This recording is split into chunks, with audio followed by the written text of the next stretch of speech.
আজকের ভিডিওয়ে থাকবে only 3 steps to draw cute picture using shapes.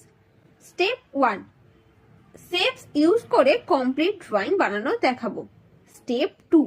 ফার্স্টে কমপ্লিট ড্রয়িং দেব, তারপর কিছু শেপস দিয়ে দেবো। এবারে ওই ড্রয়িংটাকে দেখে শেপসগুলোকে নিয়ে ভেবে তোমাকে ড্রয়িং করতে হবে। মানে শেপসগুলো যে শেপস দিয়েছি ওই শেপসগুলো দিয়েই তোমাকে ওই ড্রয়িংটা বানাতে হবে। স্টেপ 3. এবার শুধুমাত্র কিউট পিকচারটা দেব, ওটাকে দেখে শেপস ভেবে ভেবে ড্রয়িং করতে হবে। এইবার কোনো শেপস দেওয়া হবে না, তোমাকে ভাবতে হবে, তবেই তো তুমি শেপস এর মাধ্যমে দেখা শিখবে বা সিম্পলিফাই করা শিখবে। এই ছিল 3টে স্টেপ। ছোট ছোট শেপস এর মাধ্যমে ড্রয়িং করার পর বড় বড় ড্রয়িং করতে অনেকটা সুবিধা হবে।